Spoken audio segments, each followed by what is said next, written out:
Hello, everyone. Today's presentation is about an article authored by Fabrizio Speziale on Galenic medicine and Sufism in India.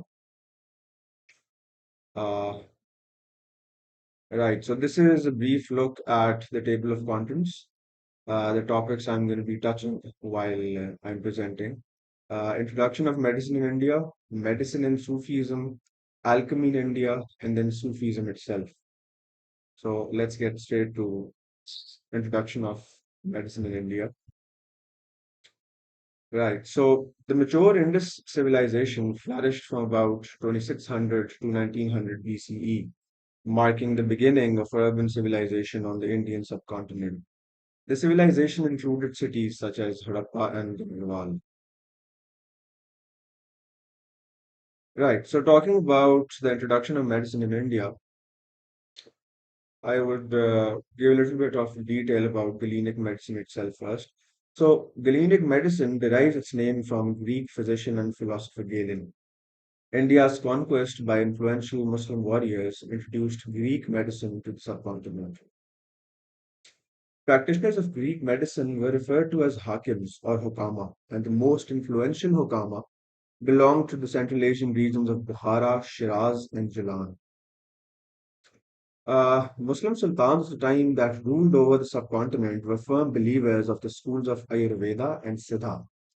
Ayurveda is an ancient medical system based on ancient writings on natural and holistic healing methods for physical and mental health.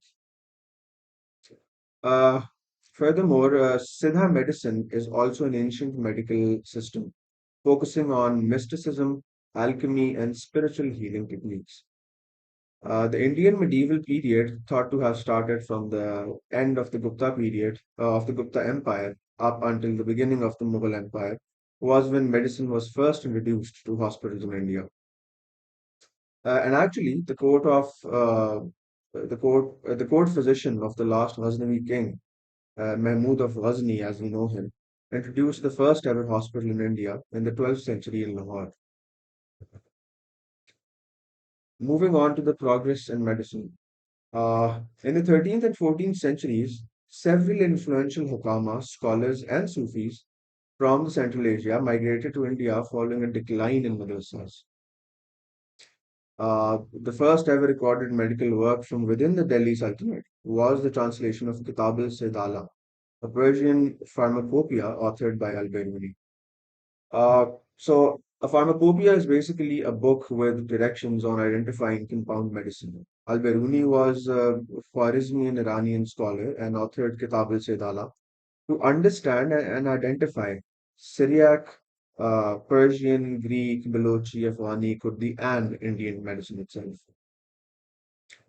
If we talk about the eminent scholars, 45 eminent scholars were employed in medical institutes such as Sufis, ophthalmologists, and surgeons. Muhammad ibn Tughlaq, the 18th Sultan of Delhi, was the first to introduce clinics to the Delhi Sultanate. Similarly, Firoz Shah Tughlaq, the successor of Muhammad ibn Tughlaq and 19th Sultan of Delhi, built Sifahanas for the rich and the poor to provide medical aid. Then the 30th Sultan of Delhi, Sikandar Lodi, invited physicians from Iran and Khorasan. Khorasan is basically present-day Iran, Turkmenistan, and Afghanistan. So he invited physicians from Iran and Khorasan to the Delhi Sultanate. The Mughal Empire, which spanned from 16th to 19th century, marked the golden age for Indo-Muslim medicine. Medicine and Sufism. Writing about medicine in Persian and Arabic Sufism was not common. Ibn Khaldun, an Arab sociologist, philosopher, and historian, states that medicine was not part of the Islamic prophet's religious mission. Virgil similarly claims that the irrational influence of Sufism is responsible for the decline of medicine in Arabian states. Ideas and beliefs of tawakkul arose from Sufism, but also incidents cited to the Prophet's companions, such as Abu Bakr, that would refuse medical treatment for God's will only. And on the contrary, incidents of Sufis praising medicine have also been cited. Nizamuddin Aulia, an Indian Muslim scholar and Sufi, forced his disciple to take the prescribed medicine to cure his tuberculosis. Right. Moving on, several Indian Sufis were also referred to as Galenic physicians or hukama.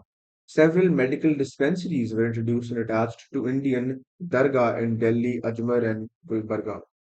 Works on Sufis, Tazkira of Sufis, and Hukama serve as literary sources for studies of Galenic medicine and Sufism.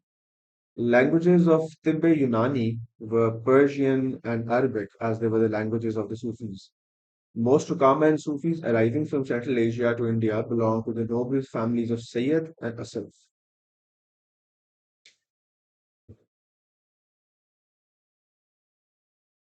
Alchemy in India. So, pharmacology underwent the most development in Indo-Islamic medicine. Pharmacology is basically a branch of medicine and biology, most concentrated to most I'm sorry, concerned to uh, drug actions and functions, and is closely related to Ayurveda. Medicine used by Muslim physicians were noted down in Persian and Greek and not even available in India, hence the need for translation. Sufis were most responsible for introducing alchemy to India. Alchemy is concerned with the transmutation of matter. Works such as Nashab by Muhammad Gizuderaz, an Islamic scholar and Sufi, and Haftahab by Qazi Hamid ad-Din are notable works on alchemy. Physiognomy is also a discipline closely associated to medicine and Sufism. To understand internal qualities by studying external features, Sayyid Ali Sahabuddin Hamdani, the famous saint who introduced the Kubraviya order in Kashmir, the work in Sanama, commonly attributed to him, represents a clear example of how, how basically Sufis, besides describing the spiritual conception of firasa, acquired into their treatises elements of the medical tradition.